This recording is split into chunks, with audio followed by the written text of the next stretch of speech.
né, com o término do contrato, retornando para a cidade de Campos, eu me vi na necessidade de continuar os estudos. E isso tem mais ou menos quantos anos? Tem tempo. Pelo menos 2 décadas, né, Marcela? Pelo menos isso. E aí, eu fui trabalhando, né, e tentando arquitetura, engenharia e arquitetura, mas não consegui passar, só passei no teste de habilidade específica, que era, né, verificar se eu sabia desenhar e tal. Nesse eu passava, mas na prova não. E aí, o que aconteceu? Eu resolvi ter que, né, dar um tempo. Falei assim, nossa, eu acho que eu vou ter que me encontrar em outra área. Alguém falou assim, Marcela, psicologia é o seu forte? Minha prima. Eu nunca tive psicologia nas disciplinas que eu atuei. Em curso técnico, né, você não tem. Então, eu não tinha a menor noção. E aí, minha prima falou assim, olha, vamos fazer vestibular, vai ter um vestibular daqui a tantos dias e eu acho que você deve fazer psicologia. Eu falei assim, mas como assim? Eu sou toda decidida, né? Eu quero fazer engenharia, eu quero fazer arquitetura, é isso que eu quero. E me vi numa situação em que alguém teve que me dizer o que eu tinha que fazer. E aí eu fiquei assim, nossa, não acredito. Ai, vou tentar. Passei. Tentou, passou e gostou. E me apaixonei, né? Amor da minha vida. Então, assim, é uma área que eu realmente me identifico. E aí fui me especializando. Você é clínica também? Sim, faço atendimento desde quando eu terminei em 2006, né? Eu atendo, continuo atendendo. Hoje mais online, né? Devido à pandemia. E não tem prejuízo algum, é muito interessante, dá para fazer um bom trabalho. E atuando em consultoria com RH, né? E também dando aula, como professora na área de psicologia também. A gente costuma, né? Eu sempre brinco com os meus colegas de bancada quando vêm aqui, que são professores. A educação é um viés transformador. E só quem de fato é professor sabe o quanto que é apaixonante a sala de aula. É verdade. E é sempre um prazer ter um colega de profissão aqui. Marcela, nós estamos falando, o tema da noite, né? É o Setembro Amarelo. E vamos falar um pouco sobre a depressão. Uhum.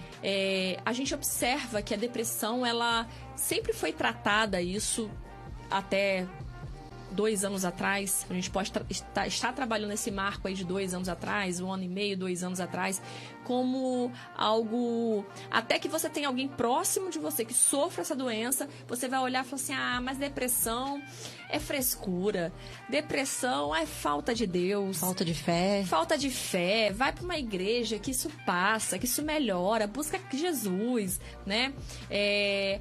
Depressão é mimimi, depressão, enfim, a depressão, ela era tratada como algo que o paciente que sofresse tal doença pudesse escolher em ter ou não.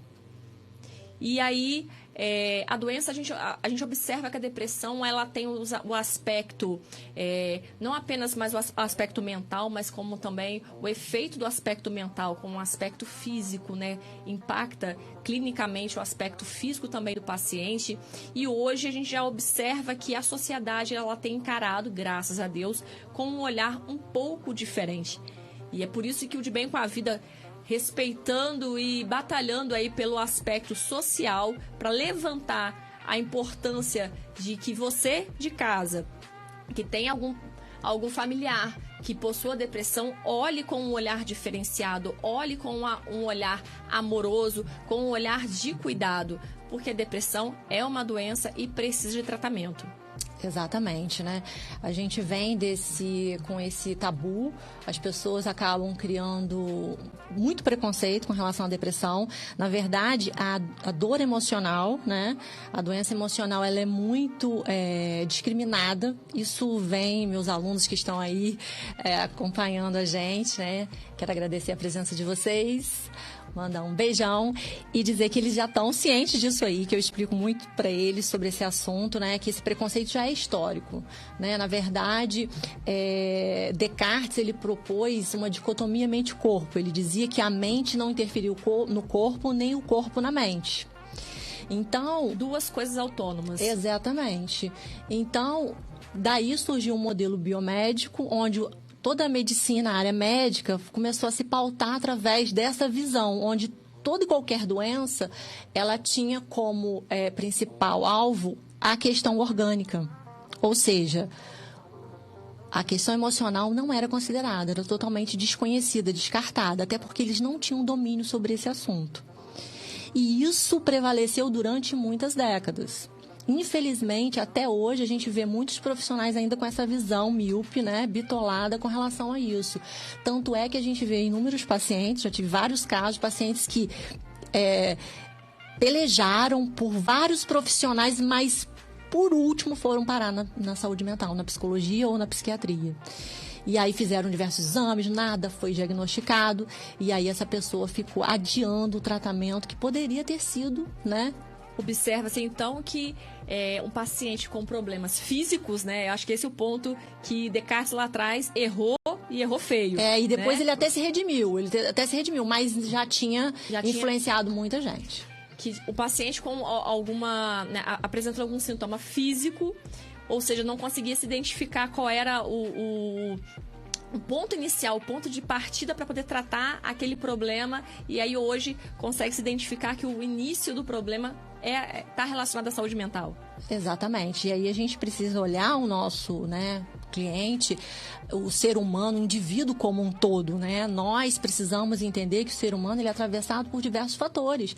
E aí entra o modelo biopsicossocial, que precisa considerar as questões orgânicas e entender que mente e corpo são entidades interrelacionadas, um afeta o outro, né? Uma unidade afeta a outra, e que existem fatores emocionais, sociais, que vão, né, influenciar tanto para que você tenha saúde ou doença.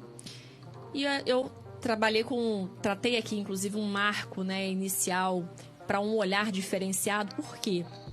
Porque na pandemia, né, eu acho que a gente pode começar a fazer um levantamento quantitativo de quais pessoas que não sofreram, né, de algum distúrbio relacionado ao